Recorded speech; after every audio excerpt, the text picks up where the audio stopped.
भारत माता की। भाई ये बहादुरगढ़ की सरदारी की आवाज तो नहीं है। ठंड भी बहुत हो रही है। अगर जोरदार जयकारा लगेगा तो ठंड भी कम होगी। एक जोरदार जयकारे के साथ भारत माता के, भारत माता के, माता सावित्रीबाई फुले की, माता सावित्रीबाई फुले की बहुत ही सम्मान के योग हरियाणा सरकार में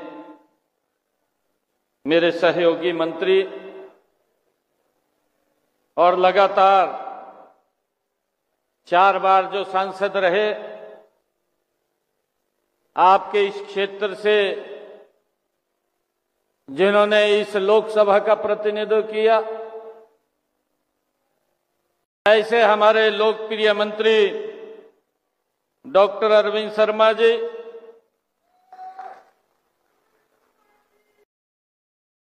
ताड़ियां घट मार रहे हैं, जोरदार ताड़ियां बजाओ।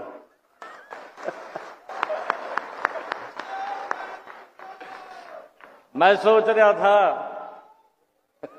मैं ये सोच रहा था बैठे जब अरविंद जी खड़े हुए, मैं कहा एक अफवाह फैलाई थी जहां अरविंद जी को लेकर के, झूठी अफवाह, कहा इनने अपना बजट नहीं बांटा। मारे लोग बड़े बोले और इसको तो कहा भाई बजट नहीं बांटा पूरा। ऐसे व्यक्ति झूठ बोलकर इसी के ऊपर ही अपना काम पूरा कर गए। कहा भाई अरविंद ने कहा अपना बजट नहीं बांटा। परंतु मैं आप लोगों का धन्यवाद करता हूं, हरियाणा प्रदेश के लोगों का धन्यवाद करता हूं कि उसका जवाब विधानसभा में देने का काम हरियाणा के लोगों ने किया है। हमारे बीच में भारतीय जनता पार्टी के राष्ट्रीय सचिव, भारतीय जनता पार्टी के वरिष्ठ नेता, पूर्व में अध्यक्ष रहे ओम प्रकाश धनखड़ जी, राज्यसभा के हमारे सांसद रामचंद्र जांगड़ा जी, हमारे इस क्षेत्र के लोकप्रिय विधायक राजेश जून जी। मुझे खुशी है क्योंकि राजेश जून जी और दिनेश कौशिक जी, भाई 2 आदमी आपके पास हैं। मैंने फोन कराया, मैं कहा राजेश जी आपके साथ चाय पीनी है, और राजेश जी कहने लगे, कहा बिना शर्त भारतीय जनता पार्टी की सरकार को समर्थन है मेरा, और मेरा पूर्ण समर्थन रहेगा। भाइयों, दिनेश कौशिक जी और राजेश जून जी दोनों चुनाव लड़े। ये भी कई बार हुआ। मैं आपको कई कहानियां भी हैं, लंबा समय लग जाएगा, परंतु दोनों के दो मिलकर के आप लोगों की सेवा, बहादुरगढ़ के लोगों की सेवा, ये मिलकर के करेंगे। मुझे खुशी है कि दोनों ने बहादुरगढ़ के विकास के लिए, यहां पर काम होने चाहिए विकास कार्यों के, उसको लेकर के दोनों ने यहां पर आवाज को उठाया है। मैं दोनों का दिल से धन्यवाद करता हूं।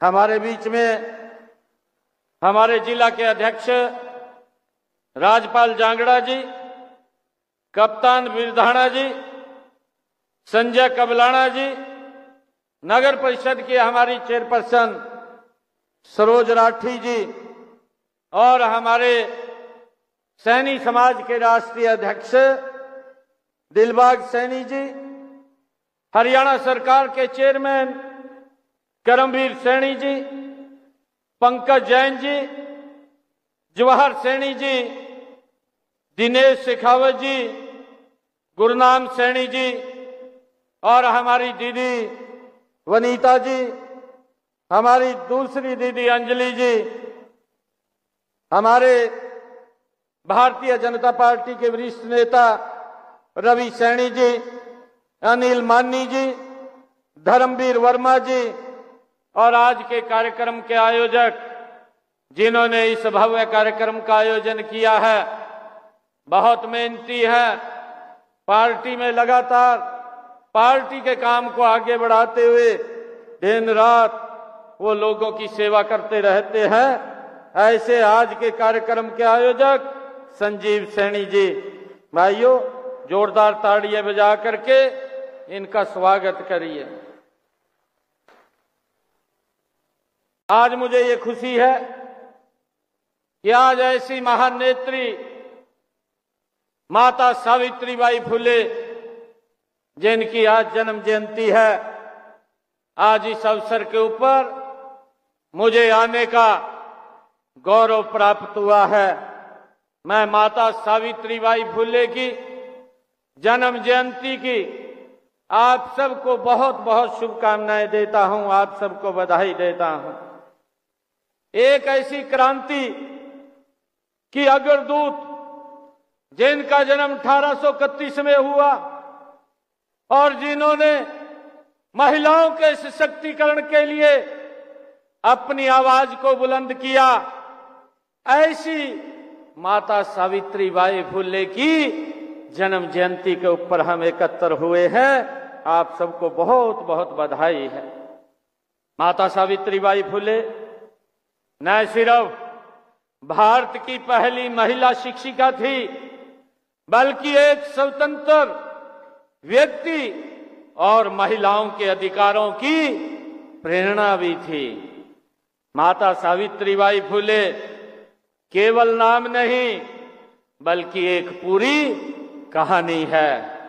नारी सशक्तिकरण और बेटियों की शिक्षा की उनकी जयंती पर आयोजित इस समारोह में मुझे यहां आकर के बड़ी खुशी और गर्व महसूस हो रहा है। मैं आप सबको पुनः माता सावित्रीबाई फुले जी की जयंती की हार्दिक बधाई और शुभकामनाएं देता हूं। और इस शुभ अवसर के ऊपर मैं माता सावित्रीबाई फुले को नतमस्तक होकर के उनके चरणों में प्रणाम भी करता हूं। माता सावित्रीबाई फुले का जन्म उस समय में हुआ जब समाज में अनेक कुरीतियां और अंधविश्वास था। जाति व लिंग के आधार पर लोगों से भेदभाव किया जाता था, छुआछूत थी, महिलाओं की स्थिति उस समय में दयनीय थी, उनको पढ़ने का भी अधिकार नहीं था। उन्हें इन बातों का माता सावित्रीबाई फुले के जीवन पर गहरा असर पड़ा और उसी समय उन्होंने इन कुरीतियों को दूर करने और इस अंधकार को समाप्त करने के अधिकार पथ पर चलने की उन्होंने ठानी। और मुझे खुशी है कि माता सावित्रीबाई फुले जी भारत के नारी मुक्ति आंदोलन की पहली ऐसी समाज सुधारक थी जिनका विवाह केवल 8 वर्ष की आयु में ही, 9 वर्ष की आयु में ही वो हुआ है। 1940 में महात्मा ज्योतिबा फुले से उनकी विवाह हुआ और विवाह के समय वे ज्यादा पढ़ी लिखी नहीं थी और उनके पढ़ने और सीखने की लगन देखकर महात्मा ज्योतिबा फुले जी ने उन्हें आगे पढ़ाया और लिखाया और उनको सिखाया। और आज आजादी से पहले भारत में वह दौर था जब महिलाओं को पढ़ने की भी आजादी नहीं थी।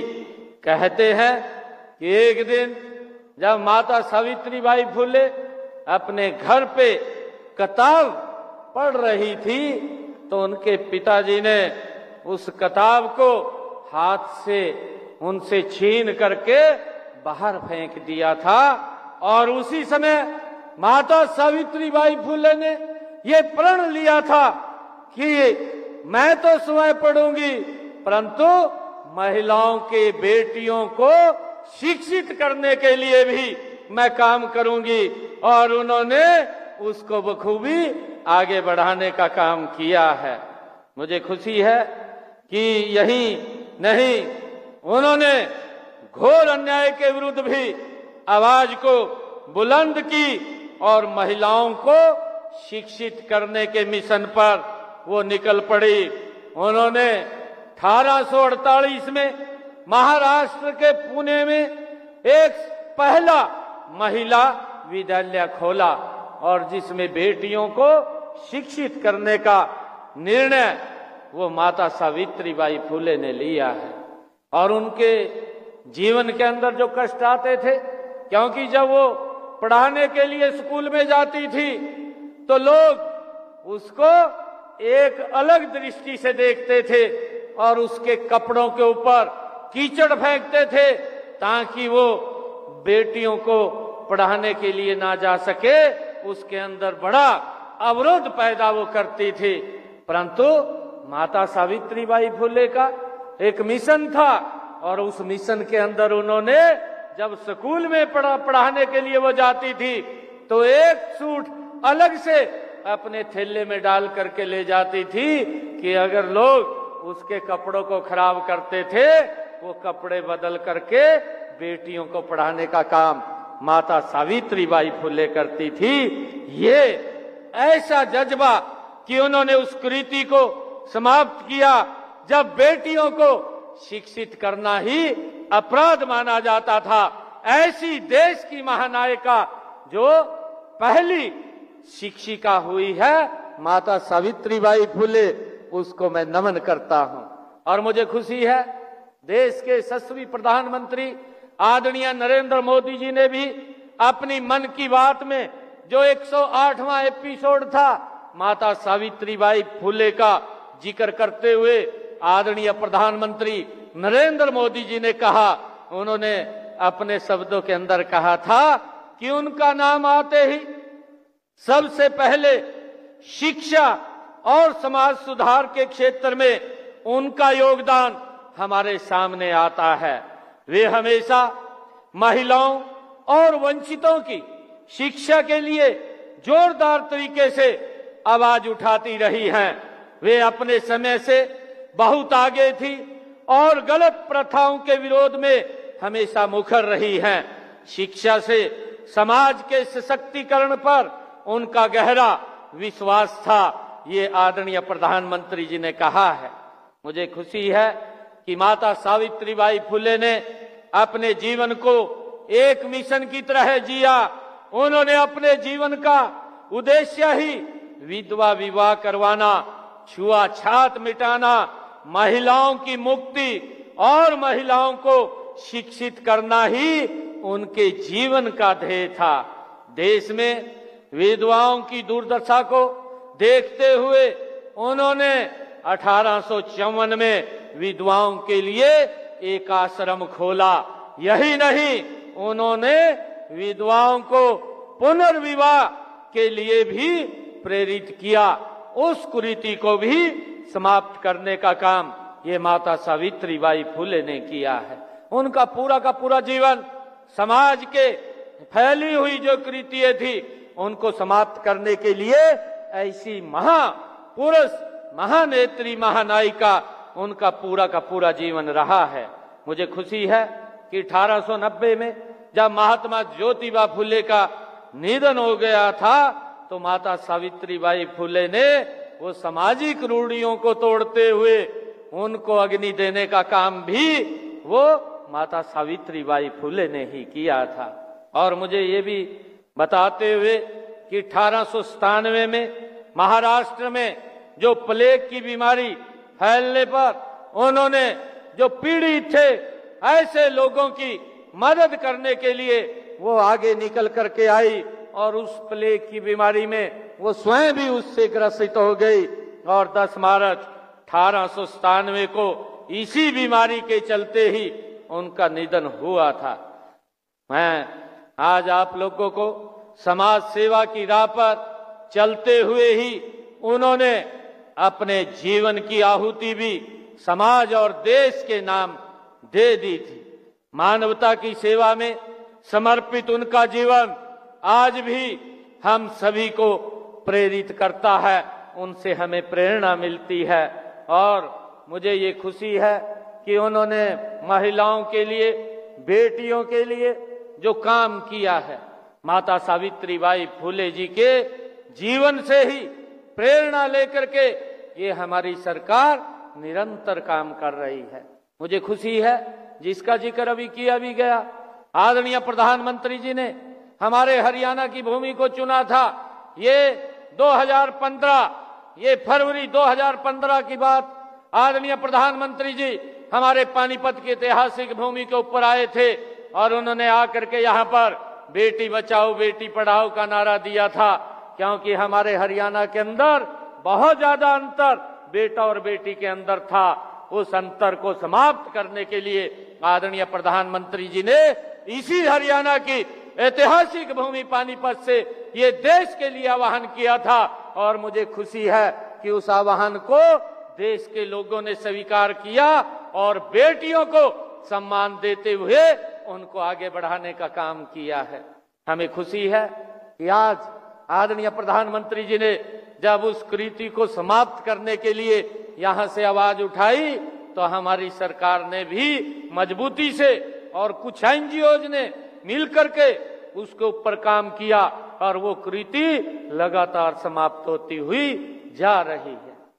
भाइयों, मुझे ये भी खुशी है कि आज हम आदरणीय प्रधानमंत्री जी के उस वाक्य को और मजबूती से और कड़ाई से इसको लागू करेंगे। एक भी बेटी को गर्भ में नहीं मारने देंगे, ये सुनिश्चित ये हमारी सरकार करेगी। आदरणीय प्रधानमंत्री जी के उस मिशन को हम आगे बढ़ाने का काम कर रहे हैं और गति से उसमें लगे हुए हैं। आदरणीय प्रधानमंत्री जी ने एक आह्वान किया कि बेटियां ये निर्भर नहीं है, ये माँ बाप के ऊपर निर्भर नहीं है, ये आत्मनिर्भर है और हमारी सरकार उनको आत्मनिर्भर बनाने का ये डबल इंजन की सरकार लगातार काम कर रही है। मुझे ये खुशी है बताते हुए कि हमने माता सावित्रीबाई फुले के उस सपने को पूरा करते हुए हमारी ये डबल इंजन की सरकार आगे बढ़ रही है। हमने आदरणीय प्रधानमंत्री जी ने महिलाओं को एक स्किल दिया, ड्रोन दीदी बनाया और मुझे ये खुशी है कि हमने हरियाणा प्रदेश के अंदर एक टारगेट लिया कि हम 5,000 महिलाओं को हम ड्रोन दीदी बनाएंगे और उनको 8 लाख रुपए का ड्रोन भी मुफ्त में देने का काम ये हमारी सरकार करेगी। अब तक हमने 100 महिलाओं को ड्रोन दीदी बनाया है और उनको 8-8 लाख रुपए का हमने फ्री में मुफ्त में ड्रोन देने का काम किया है, ताकि हमारी बेटियां आत्मनिर्भर बन सके, वो अपना काम कर सके। ये हमारी सरकार ने भाइयों मजबूती से काम किया है। और मुझे ये खुशी है कि अभी आदरणीय प्रधानमंत्री जी फिर पानीपत के अंदर आए थे, जिसका भी जिक्र हुआ है कि हमारी जो बहनें हैं उन बहनों को आत्मनिर्भर और मजबूत सशक्त करने का काम ये हमारी सरकार कर रही है। हमने आदरणीय प्रधानमंत्री जी ने पूरे देश के लिए बीमा सखी योजना वो पानीपत की ऐतिहासिक भूमि से उसको लॉन्च किया है और इसका लाभ हमारी बहनों को, बेटियों को मिलेगा, ताकि वो बीमा कर सके। उनको कमीशन तो मिलेगा, परंतु उनको पहले साल 7,000 रुपया, दूसरे वर्ष उनको 6,000 रुपया और तीसरे वर्ष 5,000 रुपया और लगातार हर वर्ष 2,100 रुपया उन बहनों को देने का काम ये हमारी सरकार करेगी। भाइयों, उसको लेकर के हमने एक बड़ी योजना उसके अंदर बनाई है। मुझे ये भी खुशी है आप लोगों को बताते हुए कि हमारी बेटियों की शिक्षा अच्छी हो, उसको लेकर के हमने पिछले दिनों प्रदेश के हमारे पूर्व मुख्यमंत्री आदरणीय मनोहर लाल जी ने एक रोड मैप हरियाणा प्रदेश का बनाया कि हर 20 किलोमीटर के ऊपर एक सरकारी कॉलेज बनेगा। मुझे खुशी है आप लोगों के बीच में बताते हुए, पिछले 10 वर्षों के अंदर हमारी सरकार ने 79 महाविद्यालय खोलने का काम हरियाणा प्रदेश के अंदर किया, जिसमें 33 महाविद्यालय सिर्फ बेटियों के लिए खोले गए ताकि उनको दूर ना जाना पड़े, उनके नजदीक में ही उनको अच्छी शिक्षा मिले। ये हमारी सरकार ने मजबूती से काम किया है। और मुझे ये भी खुशी है कि हमने ये भी निर्णय किया है कि बेटियों को, जिन परिवारों की आय 1,80,000 रुपए है और हमारी बेटियां, उनकी शिक्षा के लिए माँ बाप को कोई चिंता नहीं है, उसका सारा का सारा सिस्टम बनाने का काम ये हमारी सरकार ने किया है। हमारी बेटियां चाहे ग्रेजुएट तक पढ़ें या पोस्ट ग्रेजुएट तक पढ़ाई करें, उनका फीस का कोई पैसा नहीं लगेगा। ये भी निर्णय हमारी सरकार ने किया है। ये माता सावित्रीबाई फुले के उस सपने को आगे बढ़ाने का काम ये हमारी डबल इंजन की सरकार कर रही है। मुझे खुशी है आप लोगों के बीच में आज ये बताते हुए। मुझे ये भी खुशी है कि माता सावित्रीबाई फुले ने भारत में महिलाओं की शिक्षा के लिए सामाजिक बंधनों को तोड़ने का मार्ग दिखाया था। उनका अटूट विश्वास था कि जिसके पास ज्ञान और कौशल होता है वे ही समाज में परिवर्तन ला सकते हैं। ये माता सावित्रीबाई फुले की ही ये उनकी एक सोच थी और उस सोच को हम बढ़ाने का आगे कार्य कर रहे हैं। महिला उत्थान में माता सावित्रीबाई फुले जी हमारी प्रेरणा स्रोत हैं। उन्होंने महिला शिक्षा और उसके उत्थान के लिए अनेक विरोधों के बावजूद डट करके काम किया। उन्होंने उस समय में कहा था, ये माता सावित्रीबाई फुले की ही उनका एक वाक्य था जो उन्होंने अपने मुख से उन्होंने कहा था कि यदि आप एक पुरुष को शिक्षित करते हैं तो आप एक व्यक्ति को शिक्षित करते हैं, लेकिन यदि आप एक महिला को शिक्षित करते हैं तो आप पूरे परिवार को शिक्षित करते हैं। ये माता सावित्रीबाई फुले जी ने अपने शब्दों के अंदर कहा था। और मुझे खुशी है कि हमने लगातार हरियाणा के अंदर मजबूती से बेटियों के लिए काम करते हुए उनको आगे बढ़ाने का काम ये हमारी सरकार कर रही है।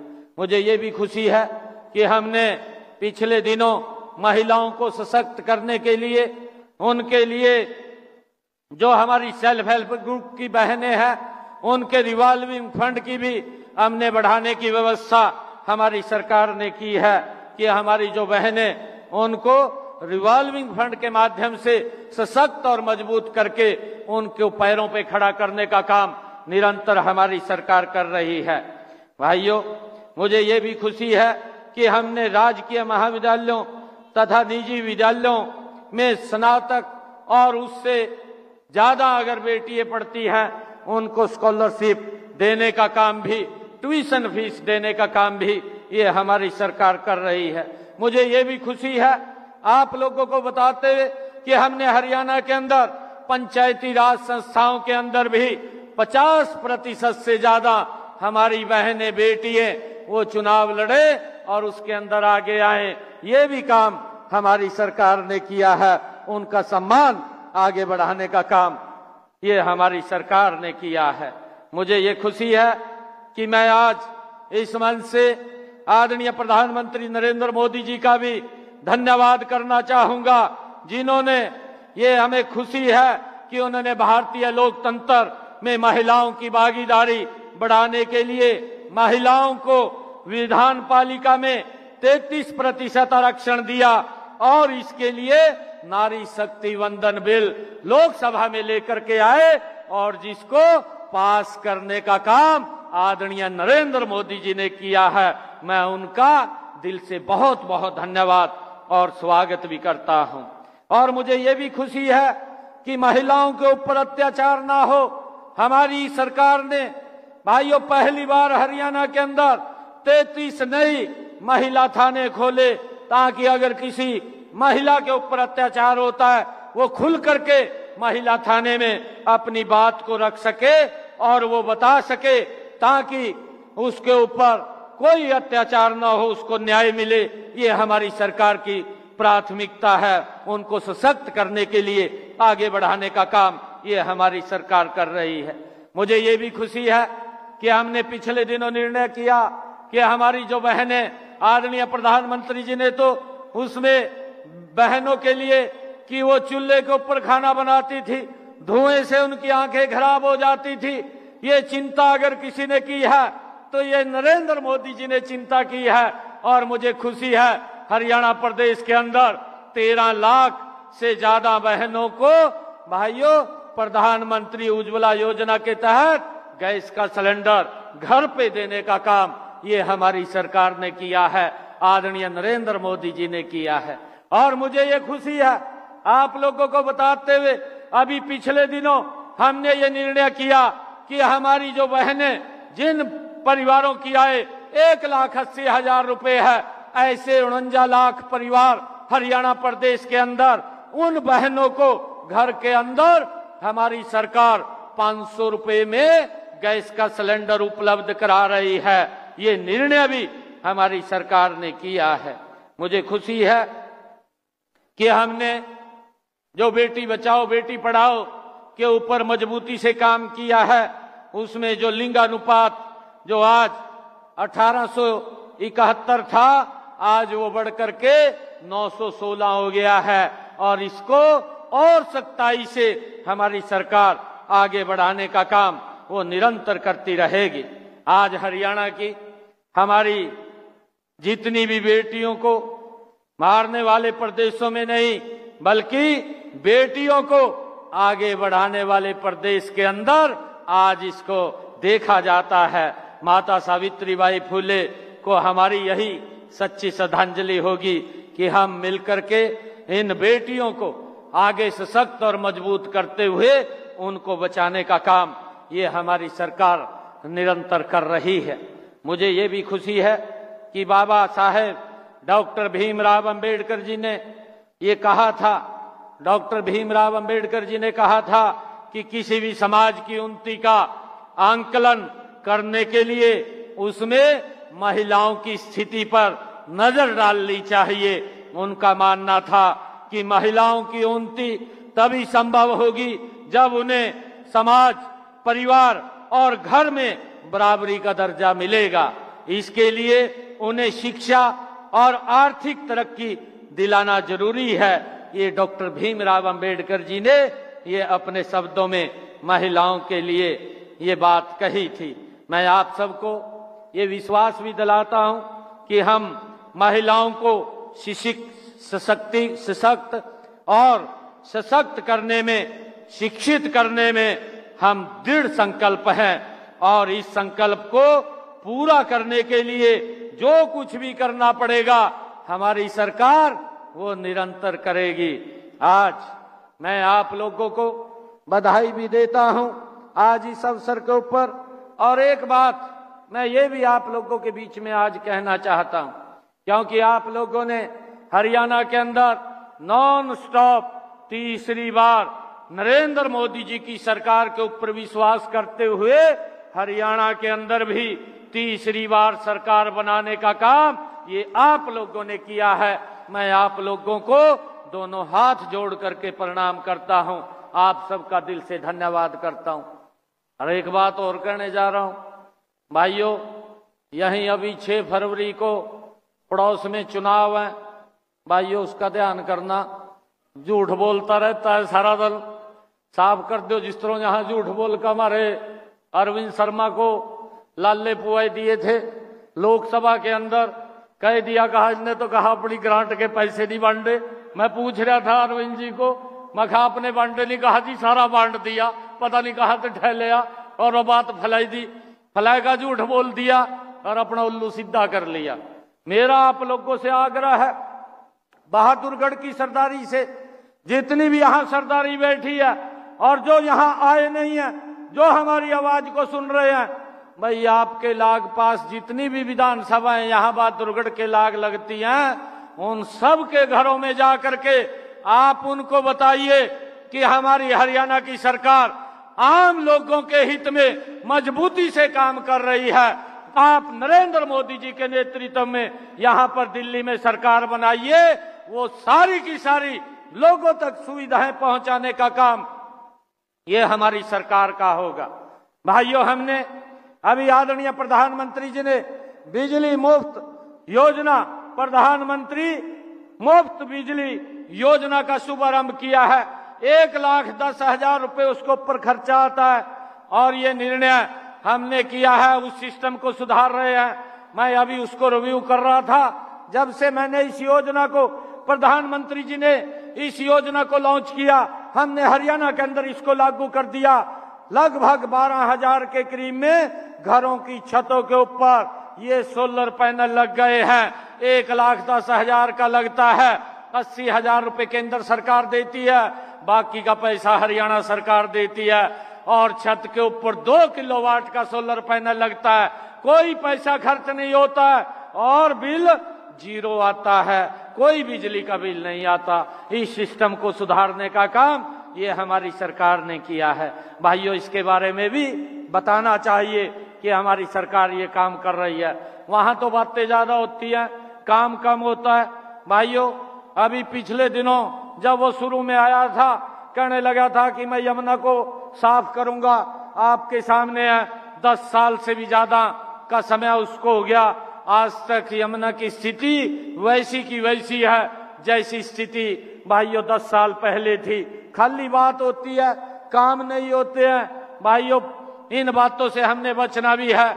मैं आप लोगों से आग्रह करूंगा कि हम सब मिल करके, भाइयों, दिल्ली के अंदर भी, यहाँ पड़ोस में हमारे रिश्तेदार होंगे, हमारे कोई जान पहचान वाले भी होंगे, उन सब को भाइयों आप स्वयं जा करके फोन पर कह करके वहां पर भी भाइयों मोदी जी के नेतृत्व में सरकार बनाने का काम हम करेंगे, ऐसा मैं आग्रह करता हूं। क्योंकि आपके बाउंड्री के साथ वो बाउंड्री लगी हुई है, दीवार के साथ आपकी दीवार है, आप आपस में मिलते भी रहते हैं, बात भी करते रहते हैं, परंतु उनको जा करके हमने बताना है और बता करके वहां पर भी भाइयों मोदी जी के नेतृत्व में सरकार बने, उसके लिए हमने काम करना है। मैं आज आप सबको पुनः माता सावित्रीबाई फुले जी की जन्म जयंती के ऊपर एक बार फिर आप सबको बहुत बहुत बधाई देता हूं।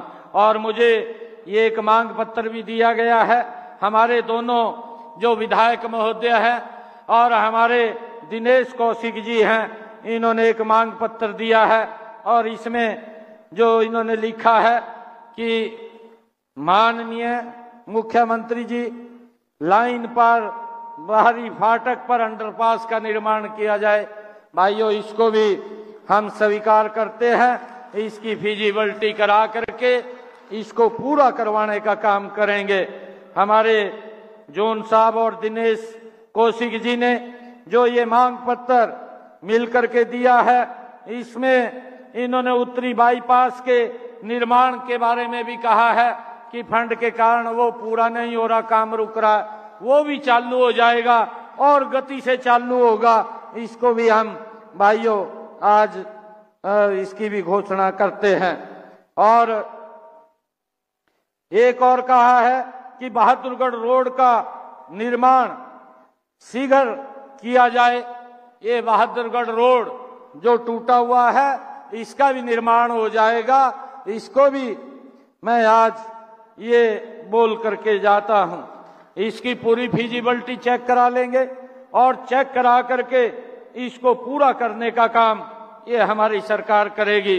और बहादुरगढ़ से असौदा तक इस मेट्रो को भी बढ़ाने की प्रपोजल, वो आगे बढ़ाने का काम इसको हमारी सरकार करेगी।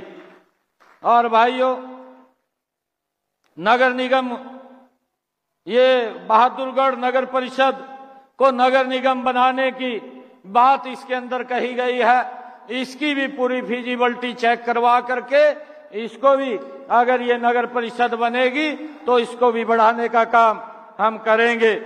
और पुराने कोर्ट के पीछे खाली पड़ी जमीन पर एक पार्क के निर्माण की बात कही गई है। मोहन नगर, महावीर पार्क, नेहरू पार्क और उत्तम नगर की जनता को इसका लाभ मिलेगा। यहाँ पर एक नया पार्क का निर्माण वो कराया जाएगा। और पुराने बस अड्डे पर खाली जगह पड़ी है, इन्होंने व्यायामशाला की, योगशाला की बात वहां पर कही है, उसकी भी फिजिबिलिटी चेक करवा करके, क्योंकि मैंने आज फिजिबिलिटी चेक नहीं करवाई, तो वहां पर भी इस व्यायामशाला का निर्माण वो कराया जाएगा। और नई अनाज मंडी की भूमि अधिकृत की हुई है, जो इन्होंने लिखा है, इसको भी चेक करवा करके उसका भी काम शुरू करवाया जाएगा। और कच्ची कॉलोनी को विकसित हो चुकी है, जितनी भी कॉलोनियां हैं, हमने जो अनऑथराइज कॉलोनियां थी उनको पिछले दिनों पक्का किया है। अगर कोई ऐसी कॉलोनी छूटी है उसको मंगवा करके उसको भी पूरा करवाने का काम किया जाएगा। सेक्टर 2 की ग्रीन बेल्ट को के रूप में उसको भी स्वीकृति दी जाएगी, उसके लिए भी मैं आज यहाँ पर घोषणा करता हूँ।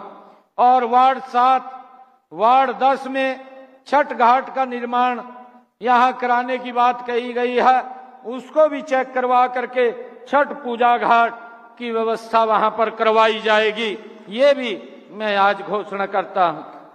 बहादुरगढ़ विधानसभा के 31 गांव और 31 वार्डों की छोटी छोटी समस्याओं का समाधान के बारे में ये कहा गया है। इसके लिए मैं हमारे राजेश जून जी, हमारे विधायक जी और दिनेश कौशिक जी, ये दोनों के दो बैठे हैं, ये मिलकर के, ये तो आप लोगों को बड़ा लाभ हो गया, इब्जा 2 व्यक्ति आपको मिल गए भाई यहाँ काम कराने वास्ता, और ये गति से बहादुरगढ़ के काम होंगे। मैं इन कामों के लिए अलग से 5 करोड़ रुपया मैं आज यहाँ दे करके जाता हूँ। राजेश जी और दिनेश जी ये जहां पर भी कहेंगे तो उसको पूरा करवाने का काम ये हमारी सरकार करेगी। और मुझे खुशी है कि आज जो बात कही भी गई है, माता सावित्रीबाई फुले जी की आज जयंती है। हमने राजकीय महिला कॉलेज लोहारू का नाम माता सावित्रीबाई फुले के नाम से वो उसको रखा है। और मैं आज ये भी कहता हूं कि माता सावित्रीबाई फुले जी की जयंती राज्य स्तर के ऊपर, आगे जो अगली जयंती होगी उसको राज्य स्तर के ऊपर मनाने का काम हरियाणा सरकार करेगी, ये भी मैं घोषणा करता हूं। आप सबको मैं इस अवसर के ऊपर बहुत बहुत बधाई और शुभकामनाएं देता हूं। माता सावित्रीबाई फुले जी के जयंती के सीपीएलओ के हमारे ये सभी भाई खड़े हैं, इनके बारे में भी हम विचार कर रहे हैं। मैंने अधिकारियों को कहा है कि गति से वो काम हो, जो भी व्यवस्था आप लोगों की बनेगी उसको देख करके क्या रास्ता उसमें से निकलता है वो रास्ता निकाल करके उसको आगे बढ़ाने का काम किया जाएगा। आप सबका बहुत बहुत धन्यवाद। जय हिंद, जय भारत, जय भारत माँ। एक जोरदार जयकारे के साथ भारत माता के, भारत माता के, वंदे वंदे। बहुत बहुत धन्यवाद। बहुत बहुत धन्यवाद माननीय मुख्यमंत्री जी का। अब मैं भाई संजीव सैनी